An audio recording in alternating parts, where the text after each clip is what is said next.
The Revolutionary Guards in Iran attacked American destroyers. Is this the end of the ceasefire? The United States, in a powerful retaliatory strike in Iran, and the tension in the Middle East is just increasing. It is possible that the next Iranian attack will leave the United States with no choice but to return to the fighting.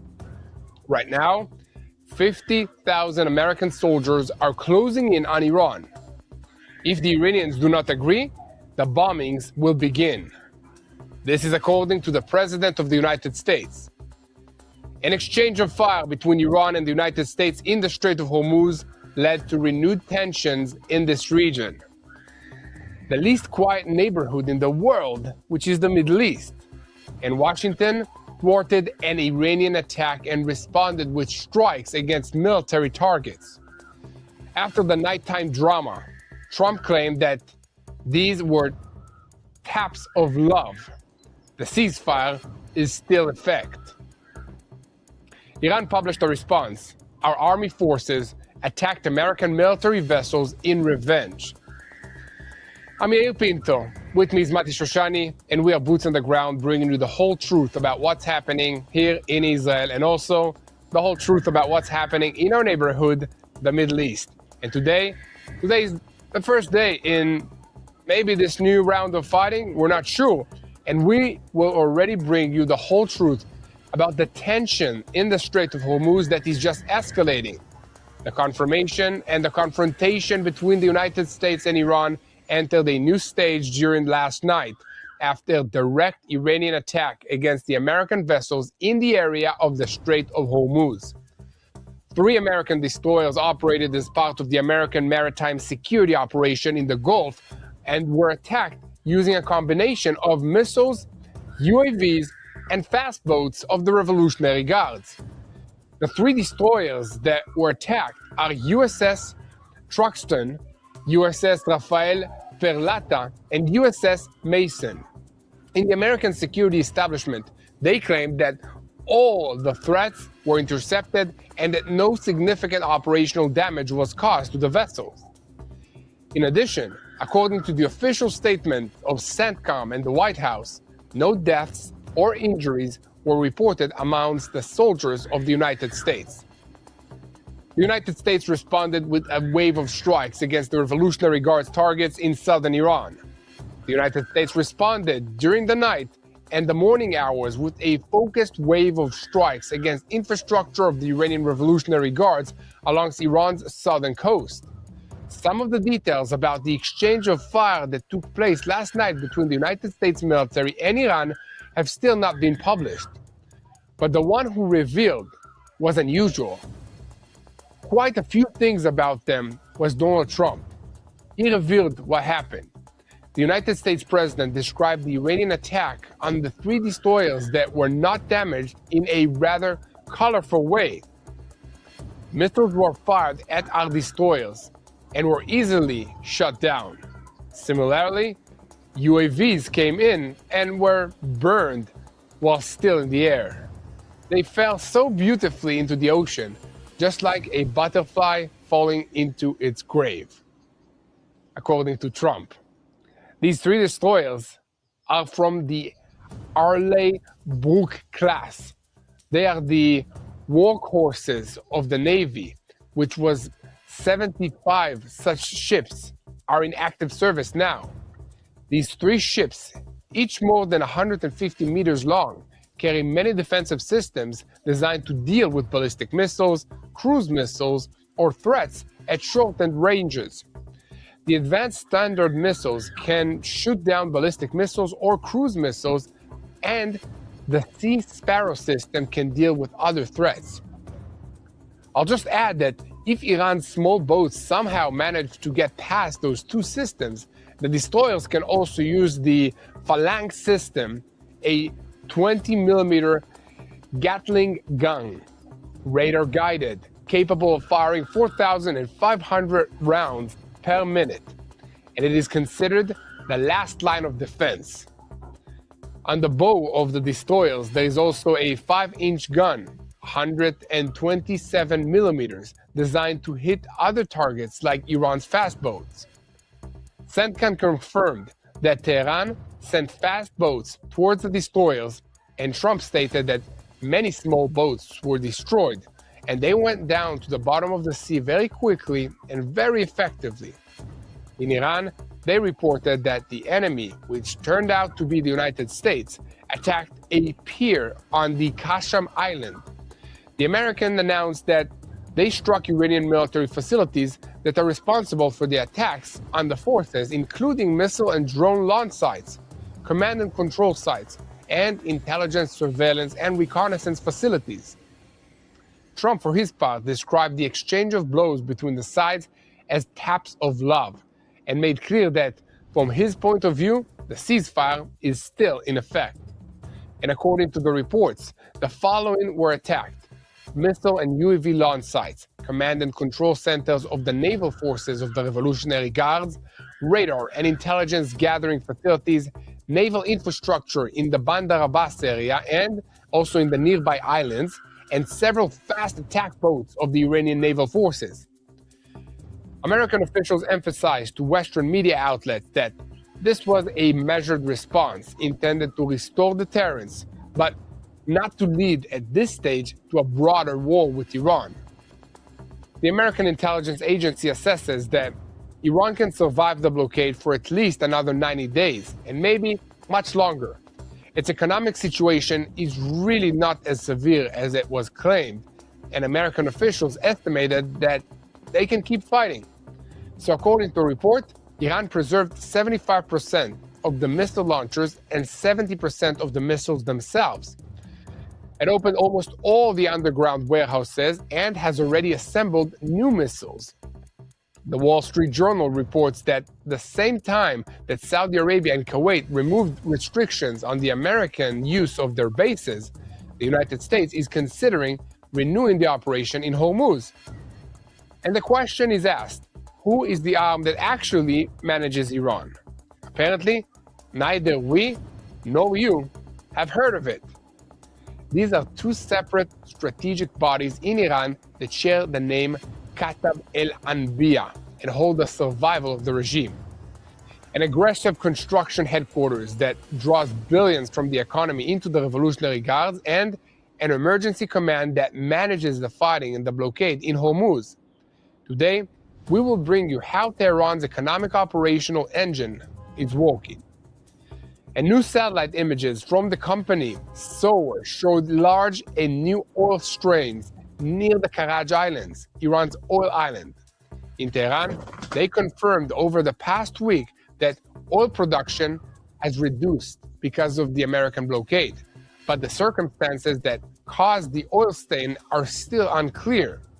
It may be a leak, but other claims that came up while the oil was being pumped into the sea because there was no storage space left because of this blockade, so they just pumped it into the ocean.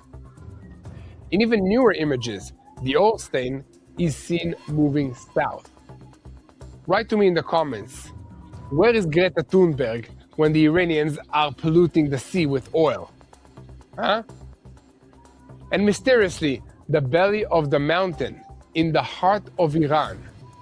What's happening in that area? Okay, so what Iran is trying to hide in the mountains?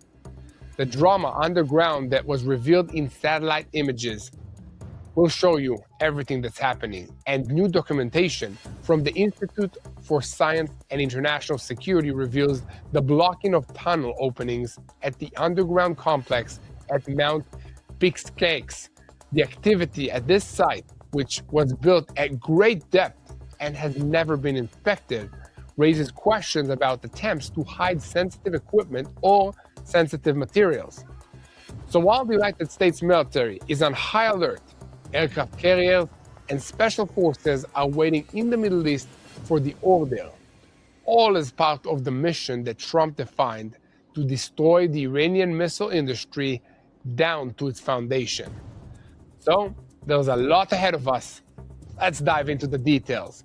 I'm Yair Pinto, with me is Mati Shoshani, and we are boots on the ground bringing you the whole truth about what's happening in Israel and the war against the Revolutionary Guards in Iran, which is the head of the crumbling axis of evil in the Middle East. And a second before we begin, I want to call on you to continue spreading the truth. Share our content with as many people as possible. Click on the subscribe button, and most importantly, do not forget to search for me, Yair Pinto, and for Mati Shoshani on our social media platforms to get our behind-the-scene perspective of what it's like to live in Israel under this war. So, senior Middle East correspondent Mati Shoshani, how are you doing? Can you hear me? I'm good. I can hear you. Can you hear me? Yes, I can hear you perfectly. So, Mati, we had a very, very interesting and dramatic night in the Middle East.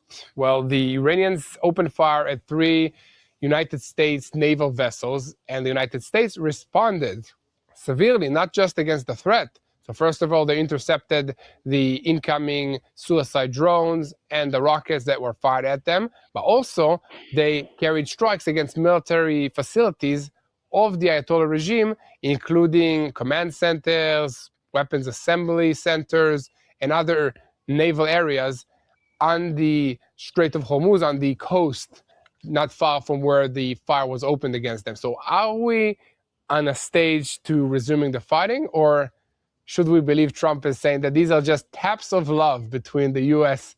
and Iran? I'm not entirely sure. I think the word ceasefire right now seems a bit humorous to me. Between the fact that the U.S. and the Iranians have been exchanging fire multiple days this week. And when I say fire, I mean substantial fire. Over several days ago, the U.S. carried out a maneuver through the Strait of Hormuz. It was called Project Freedom, if you remember that. And in that, it lasted for like 2 days. This project, it lasted for like a day. But even in that, the Americans fired an enormous amount of firepower on the Iranians, and the Iranians fired an incredible amount of firepower towards them. And the fact that no ship sank and no substantial damage was recorded does not mean that the ceasefire wasn't violated. Not in my book.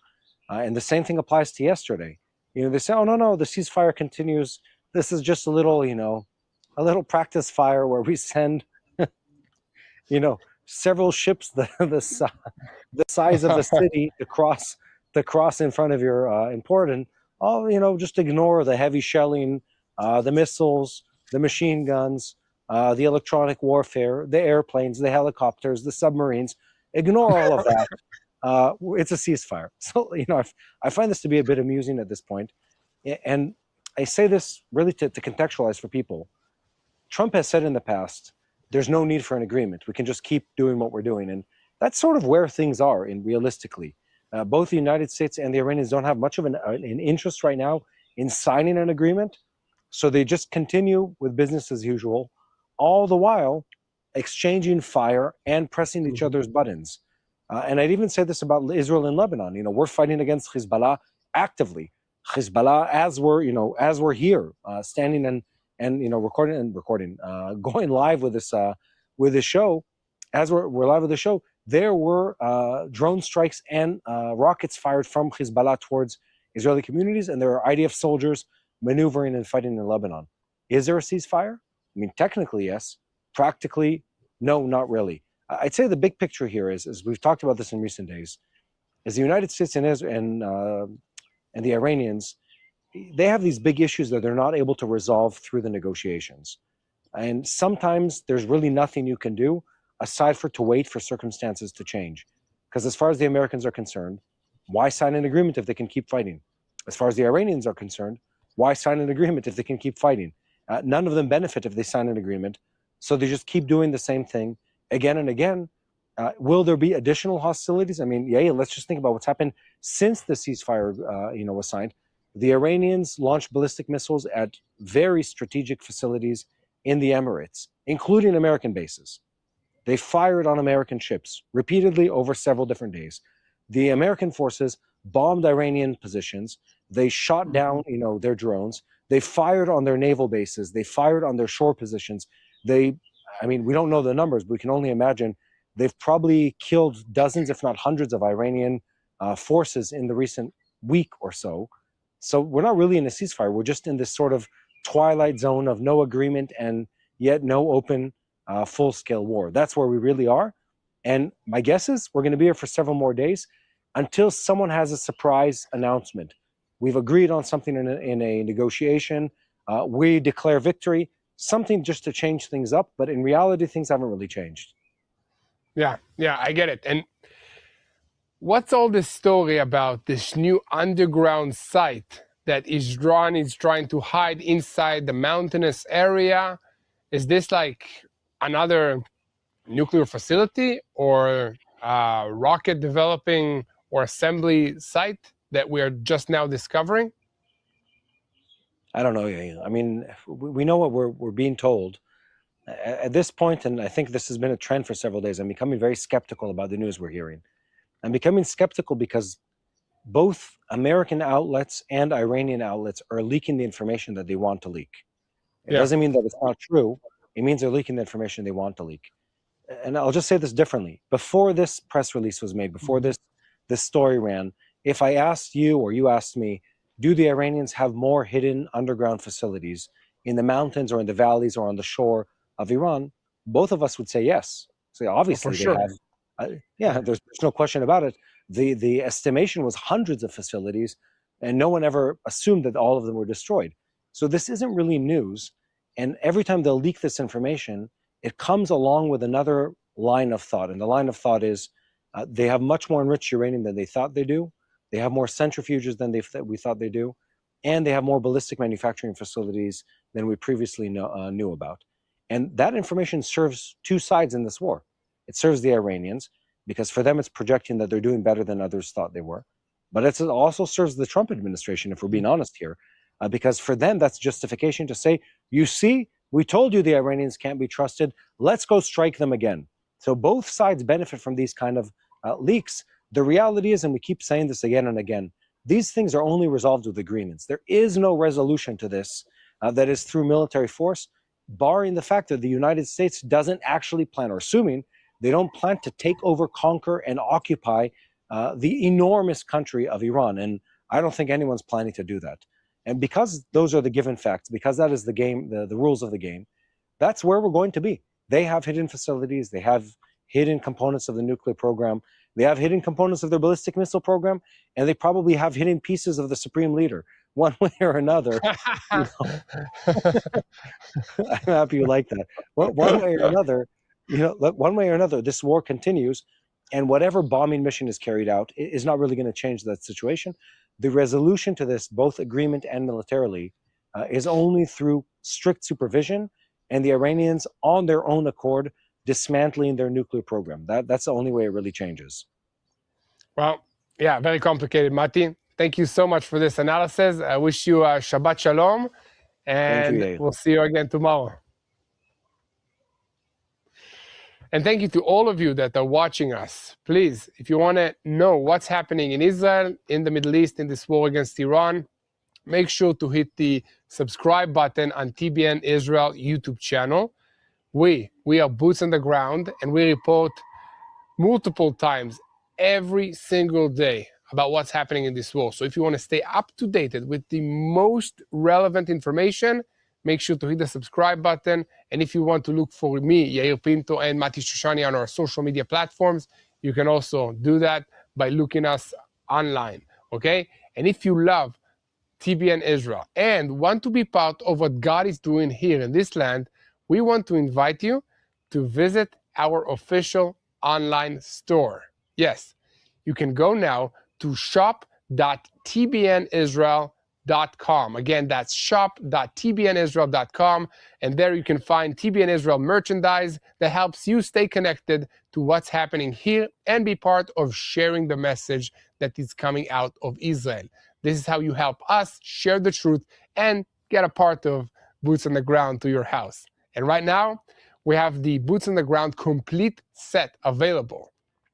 So if you like to get the whole bundle, you can save $9 by using the code BOTG SET, like Boots on the Ground SET, at checkout, which brings the price down to $99. So when you purchase from the store, you're also helping support the work that we are doing here on the ground, which is reporting, teaching, sharing what is happening in Israel from a biblical perspective. So If you're looking for something meaningful or just a simple way to stand with us and with Israel, we invite you to check it out. So go to shop.tbnisrael.com. And thank you for standing with us here in Israel. Let's get back to the news because 3 American destroyers crossed the Strait of Hormuz last night under Iranian fire. This is big news. Missiles were launched towards them, drones entered the area, fast boats belonging to the Revolutionary Guards tried to close the distance, and the destroyer USS Truxtun, USS Rafael Parletta, and USS Mason continued moving towards and forward out of the strait, and according to the Americans, none of them were hit. No injuries were reported, and no significant damage was happening to these vessels. But the question now is much bigger than whether one missile struck or missed. Is Iran trying to test the limit of the American patience, or has it already decided to turn the Strait of Hormuz into a central battlefield of this war? I'm Yair Pinto, and this is your Boots on the Ground report on the war of Israel and the United States against Iran, the Revolutionary Guards, and the Iranian axis that is operating from Lebanon, the Gaza Strip, Yemen, Iraq, and Syria. To understand this night, we need to begin at sea. Not in negotiations rooms, not in statements, not in headlines. At sea. The Strait of Hormuz is narrow, crowded, tense, and packed with both military and civilian vessels. To the north is Iran, to the south is Oman, and the United Arab Emirates as well. In the middle are tankers, commercial ships, American destroyers, drones, helicopters, fast boats, and radar systems searching for every unusual movement. In this kind of space, the war does not always begin with a cabinet decision.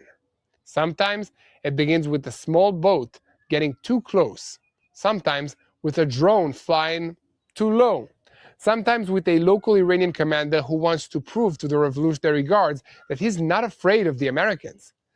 And that is exactly what happened here. The Iranians launched a combination of threats: missiles, drones, fast attack boats. This was not a single shot. It was coordinated. It was a test of the American defenses. The American response was immediate. The threats were intercepted. The destroyers continued on their route. Then came a wave of strikes against the Revolutionary Guards infrastructure in southern Iran. Missile and drone launch sites, command and control centers, intelligence surveillance, and reconnaissance facilities, and also naval infrastructure around the Bandar Abbas area and the Qasem Island were hit. In simple words, Iran tried to show that it controls the passage. The United States answered that it is still controlling the fire. But this is not the end of the story. The Iranians claim that they hit an American vessel. So far, there is no independent Western confirmation of this claim. No satellite images showing damage, no reliable video evidence, no American reports of casualties. What does this mean? Is this a war of perception? Because inside Iran, the regime needs to show the public that it is still standing, still controlling, and still winning this war. That the Revolutionary Guards were not humiliated, that the American Navy cannot pass freely in front of Iran's shores. In Washington, they need to show something else, that a ceasefire still exists, but it does not protect anyone who attacks American forces. That's the thin line of this night. The Americans are not saying that they are reopening the full-scale war. They're calling it self-defense strikes. They're not declaring a broad, deep strike campaign inside Tehran. They're hitting the system that attacked them. It is a measured response, but with a very clear warning. If next time an American destroyer is seriously hit or American soldiers are killed, the pressure in Washington will look completely different. Now, we need to understand what Iran is facing. These 3 American destroyers are Orlight Brook-class ships. Each one is more than 150 meters long, with defensive systems that are built exactly for moments like this. Standard missiles can intercept the ballistic missiles and the cruise missiles that are launched against these vessels. The Sea Sparrow system provides another layer of defense, and if a threat gets through to the final range, there is the last line of defense. Phalanx, which is a radar-guided 20mm Gatling gun that fires thousands of rounds per minute. On the bow, there is also a 5-inch gun designed for surface targets like fast boats that approach or get too close. That's why Iran does not need to sink a destroyer in order to create an incident. It only needs to create the image of confrontation. It only needs to make the insurance companies ask whether Hormuz is still safe or not, and it only needs to make more ships wait. And that's what they're doing exactly. And hundreds of ships are already waiting. That is part of Iran's game. Not to defeat the American Navy in a classic naval battle, not to compete with the American aircraft carriers because there is no competition here, but to create fear, to delay and to increase the costs and the political pressure. Iran is trying to tell the world, if you want calm at sea, you need to pay a diplomatic price in Tehran. But at the very same time, the United States is applying heavy economic pressure on Iran. Since mid-April, the American blockade on the Iranian ports has remained in force. This is not a blockade on every ship in the world. It is a restriction on maritime traffic entering or leaving the Iranian ports. In practice, it hits the economic heart of the regime, which is oil. Iran can pump oil. It is struggling to export it. The oil is piling up in tanks, on tankers, and inside storage systems that are filling up. And there is an important technical point. An oil well cannot be turned off and on like a light switch. You cannot always just turn it off and turn it back on without paying a price. When a country is forced to reduce the production quickly, some wells may be damaged, reservoir pressure can change, transport systems get stuck, returning to full production can take time and cost billions. That's why the maritime blockade is not only a diplomatic move, it is an economic weapon with a physical result. This also explains reports of oil slicks near Karag Island, Iran's oil island. It is still unclear whether this was a leak or a deliberate release because of a shortage of storage space. But the very possibility shows the depth of this pressure. Iran spent years building Hormuz as a strategic card. Now, it is discovering that this card can also burn in its own hand. 2 days ago, the Americans stopped an Iranian tanker, the MT Hasna, which was moving towards an Iranian port in the Gulf of Oman. According to CENTCOM, repeated warnings were issued. When the tanker did not comply, an FA-18 Super Hornet launched from the aircraft carrier Abraham Lincoln fired its 20mm cannon and damaged the ship's steering system. They did not sink it. They did not turn it into a fireball. They stopped it. That's a very precise message. The blockade is alive. The Americans have not backed down, and an Iranian vessel cannot simply test whether Washington is blinking or not. But the Iranians answered in their own way. They attacked the destroyers. They accused the United States of violating the ceasefire. They also accused regional actors of helping the strikes. And they tried to pull the United Arab Emirates into the center of the fire. And during the night, air defense systems were activated in the Emiratis. Explosions were reported in Abu Dhabi, in Dubai, and near the energy facilities. It is still unclear exactly what was launched and what was intercepted. But from Tehran's point of view, the message is clear. Anyone who cooperates with the United States, even quietly, may pay a price. There is no official confirmation that the United Arab Emirates directly participated in the American strikes against Iran. But there are indications of logistical and intelligence cooperation between Washington and the Gulf states. Iran's threat against Abu Dhabi is designed to achieve two goals. First, to deter Gulf states from becoming more open partners to the United States. Second, to break the idea of a broad regional front against Iran. But this carries a major risk for Tehran, because the more Iran attacks the Gulf, The more countries understand that the Iranian threat is not only Israel's problem, it is a threat to ports, to energy, to flights, to fuel prices, to maritime insurance, to supply chains, to the stability of governments. And this is exactly what Israel has been trying to explain for years. Iran does not operate only a nuclear program, it operates an entire system. The Revolutionary Guards at sea, Hezbollah in Lebanon, Hamas in the Gaza Strip, the Houthis in Yemen, militias in Iraq and Syria. And behind every arm, there is money, there's intelligence, training, technology, and one world view. Apply pressure through several fronts, and then demand a prize in order to stop. This is where one name enters the picture, a name many people outside the Middle East do not know, Khatam el-Anabiya. This is not one simple organization. It is a name connected to several strategic mechanisms inside Iran.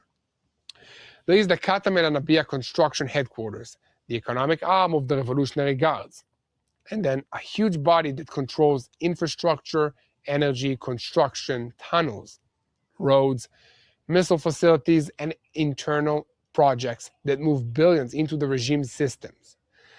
This is a smart and dangerous method. Sanctions hurt the foreign trade. But if the Revolutionary Guards control large parts of the internal economy, money keeps coming inside the country, like a road, a tunnel, a dam, or an underground facility, an energy project. All of these can become sources of power for the regime. And there's also the central headquarters, the emergency command of Khatam el-Anabiya. This is the body meant to coordinate between the Iranian army, the Revolutionary Guards, the security forces, and the system managing the fighting and the maritime blockade. In other words, this is not only a military command, it is the engine room of this war. In this war, Israel has struck several senior figures inside that system. Eliminating commanders who manage fire plans is not only a symbolic strike, it is an attempt to damage Iran's decision-making tempo, its ability to connect between fronts, and its ability to generate a coordinated response. But Iran is still standing, and that is a point that deeply concerns Israel. American intelligence assessments published in the last day indicate that Iran can't survive the blockade for at least another 3 to 4 months before facing truly severe economic pressure. According to those assessments, Iran still has roughly 75% of the missile launchers that it had before this war and about 70% of the missiles themselves. And this is significant because while Trump talks about achievements and Israel talks about heavy damage to Iranian capabilities, there is also a colder picture. Iran has not disappeared. It has reopened almost all of the underground missile storage sites whose entrances were bombed. It is repairing some capabilities. It is even assembling missiles that were nearly completed before the war. And that brings us back to the big question of the agreement. In Washington, they have tried to advance a memorandum of understanding, a short document. According to reports, it is a framework of 14 points. The idea is to stop the hot war, open 30 days of deeper negotiations, and enter the main issues: the nuclear program, enriched uranium, inspections, sanctions relief, opening Hormuz, and lifting the blockade. On paper, it sounds like a way out of this crisis. But in the Middle East, a document is only the beginning of the problem. The question is not what appears in the headline. The question is what is actually dismantled. Will all enriched uranium be removed from Iran? Will the enrichment truly stop? Will Fordow, Natanz, and Isfahan stop functioning as centers of threats? Will there be surprise inspections with real teeth? Will ballistic missiles even be included in the agreement? And will the money that is released not flow again to Hezbollah, to Hamas, to the Houthis, and to the militias? Israel fears a bad agreement, not only because of the nuclear issue, but also because of the missiles, also because of the money, also because of the linkage between the fronts. Iran wants an agreement with the United States to stop not only the pressure on Iran, but also the fighting on the fronts where its proxies are being worn down. Lebanon is the clearest example. Iran insists on the idea of uniting the fronts. If there is an agreement with Iran, then from its point of view, the fire in Lebanon should also decrease. But for Israel, this is a trap, because Hezbollah has not become a civilian organization. The Radwan forces has not given up its plan to invade the northern parts of Israel, the Galilee. The infrastructure in southern Lebanon has not disappeared. The villages along the first line were not only villages. Some of them became hidden combat zones over the years. Israel speaks of more than 2,000 Hezbollah operatives that are eliminated during this war, and about 250 since the last ceasefire. The IDF continues to clear areas, strike infrastructure, and gradually expand its freedom of action in southern Lebanon. But inside the IDF, there is also clear criticism. Striking bridges over the Litani in Lebanon is not necessarily enough, because in some places, the water level allows movement even without a bridge. Hezbollah can move people, equipment, and forces in other ways. That's why Israel cannot only play defense, it must pursue the organization's commanders, strike command networks, and force them to deal with survival, not with planning attacks in northern Israel on the normal Israeli communities. The elimination of the Dahya in Beirut of a commander of the Radwan force sent exactly this message. Even while there is talk about an agreement with Iran, Iran's proxies do not have immunity. If Hezbollah builds a threat, Israel will act. If the Radwan force tries to rebuild its capabilities, Israel will act. If a ceasefire becomes cover for rearmament, then it is not a ceasefire, it is preparation for the next war. The picture in Gaza is similar. Hamas is not rushing to disarm. Israel expected that. The IDF holds about 60% of the Gaza Strip and continues to strike Hamas every day. The elimination of the son of Khalil al-Haya is also part of this picture. Even though the strike was not directed at him personally, but at a terrorist operating in an area with other terrorists, the Israeli message is broader. Media quiet is not security quiet. Hamas is trying to recover. Hezbollah is trying to recover. Iran is trying to preserve its nuclear program, its missiles, and its proxies. The United States is trying to build an agreement that will not look like surrender. That's why the diplomatic arena and the military arena are no longer separate. Trump wants to avoid a broad return to fire. He sees a new war as a last resort. From an American perspective, that's understandable.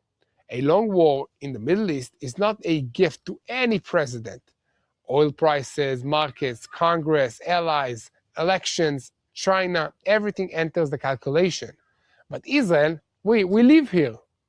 Not in negotiation halls, not across the ocean, here, in the Middle East.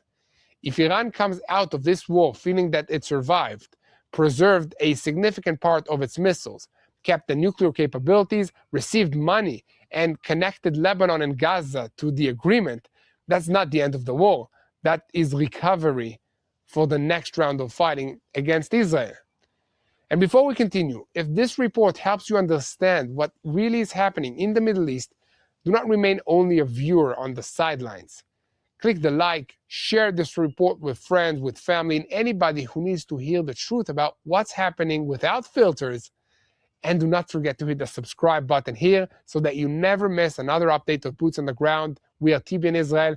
We report multiple times a day about what's happening in this war, and we need your help in sharing the truth. This war is being fought at sea, in the air, in tunnels, but in diplomacy, in intelligence rooms, and also in the public opinion. We are fighting for the truth, and every share helps us reach more people around the world. And now, we need to return to Hormuz, because all these fronts connect there. Iran wants to turn the strait into a mechanism of control, not only a maritime passage, a system of permission. Who passes, when, through which route, at what political price. And according to shipping reports, Tehran is even trying to build an official framework to inspect and tax ships seeking to pass through the strait. On paper, that sounds like a maritime management. In practice, it is a declaration of ownership over an international passage. And that is something that the world cannot easily accept. Roughly a quarter of the world's seaborne oil trade passes through this region, alongside fuels and fertilizer products. If Iran can dictate movement through Hormuz, it is not only threatening Israel, it is threatening Asia, Europe, Africa, the United States, and every government that wants to know that its energy prices are not being dictated by Tehran. That's why even countries that do not want war with Iran are beginning to understand that the problem will not disappear if they just ignore it. Saudi Arabia tried to calm the situation. It feared the Iranian retaliation. And according to reports, at one stage, it restricted the American use of its bases and airspace. Kuwait took a similar line. Later, it was reported that those restrictions were removed, and even that did not fully settle the picture. And this detail matters. This detail is very important because an American naval operation does not take place only on water. It needs bases, refueling, flight routes, intelligence, over-flight permissions, partners who do not only applaud but also open their skies. When Gulf states hesitate, the United States feels it immediately. And in Israel, this is seen as a familiar lesson. Many countries that want Iran weakened, but not all of them want to stand on the front line when Iran fires back. That's why Israel's political and military leadership is watching developments very carefully. There is intense coordination with Washington, but Israel understands that the United States acts according to the American interests, not only according to the Israeli interest. That's not necessarily bad. That is reality. And therefore, Israel must preserve freedom of action. In Lebanon, in Gaza, against Iran, against every arm trying to use this movement to recover. The internal Israeli debate is not whether Iran is dangerous. There is no real argument about that. The debate is how to make Iran truly give up. Some believe that economic blockade, military threat, and negotiation will bring Iran to a good agreement. Others believe that the Iranian regime understands only force, and that if the enriched uranium, enriched capabilities, missile systems, and proxy network are not dealt with now, it will come back stronger. Inside the IDF and the defense establishment, there is a certain bitterness. If the Iranian regime does not fall, and if the enriched uranium is not removed from Iran, the campaign may end without achieving its deepest goal. Because you can bomb a tunnel, you can block an entrance, you can hit a launcher, you can eliminate a commander. But if the regime survives with the material, the knowledge, a large part of its missiles and regional proxy network, the threat returns. Maybe not tomorrow, but it comes back. And this is the complexity facing Trump. On one hand, he threatens. He says that if Iran does not sign, the strikes will return with much greater force. He keeps the blockade in place. He sends destroyers. He strikes vessels trying to break through the restrictions. On the other hand, he's looking for a document. He wants an agreement. He leaves room for Pakistan and the mediation. He's not rushing to announce a full renewal of this war. That's not necessarily weakness. It is also tactics. But in the Middle East, every pause is read by the enemy in two ways, either as an opportunity to think or as an invitation to push harder. The Revolutionary Guards may interpret the pause as retreat. They already tried to present the freezing of Project Freedom as a victory. The Speaker of the Iranian parliament mocked reports of progress towards an agreement, and the official Iranian line continues to say, "We do not surrender to the American dictates." But their reality is more complicated. The economy is under pressure. The currency is weakening. Experts are being choked. The public is paying the price of this war. And the regime knows that its external enemies are not the only thing that it fears. The Iranian street frightens it no less. That's why regimes like this, they increase the internal pressure precisely when they look aggressive on the outside. They shout outwards because they are afraid inwards. Katam El Anabia, the Revolutionary Guards, the besieged, the security mechanisms, all of them need to show control, not only against the Americans and against Israel, also against the citizens of Iran. And that's one of the most important details in this story. This war is not only a war over Hormuz, over the nuclear program, or over Lebanon. It is a war over the survival of the regime. If Iran gives in too quickly, the Revolutionary Guards look weak. If it fights too much, it may bring upon itself a much broader American and Israeli strike. If it signs an agreement and receives money, it will try to present victory. If the agreement does not include real inspections, dismantling of capabilities, and treatment of the missiles and the proxies, it will buy time. And time is exactly what Iran is looking for now. Time to repair their systems, time to open storage sites, time to assemble missiles, time to move money, time to calm the streets, time to reconnect Hezbollah, Hamas, and the Houthis, and time to convince the world that the crisis has passed. But Israel cannot allow itself to fall asleep because of one beautiful word: agreement. Because the real question is not whether there is a signatured agreement or not. The question is who is rearming the day after the signature. If Hamas remains armed, it will try to rule Gaza again. If Hezbollah remains in South Lebanon with the Radwan commando forces, it will try to capture the Galilee, North Israel, threaten our citizens. If Iran remains with enrichment, missiles, money, and regional proxies, it has not lost this war. It has only changed the pace. That's why Israel continues to act. In southern Lebanon against Hezbollah structures, deep inside Lebanon if senior commanders are building threats, in Gaza against Hamas as it refuses to disarm of its weapons, and on Iran, in coordination with the United States but with open eyes regarding any agreement. This night ended with an American destroyer being hit, but with the Strait of Hormuz closer than ever to a moment when one mistake can turn the ceasefire into a new chapter of this war. If Iran continues to fire while it talks about agreement, the question will no longer be whether Trump wants war, but how long can he still avoid it? So keep spreading the truth, follow us, and most importantly, don't forget to hit the subscribe button on TBN Israel here, where we are reporting multiple times a day about what's happening in this region, in this war, so that you will know how to protect the situation. So let's end with a prayer. Let's unite in prayer that God will give wisdom to our leaders, that he will protect our family, the men, the women that are fighting to defend all of us in the Strait of Hormuz, in South Lebanon, in the Gaza Strip, in Jerusalem, and in this region.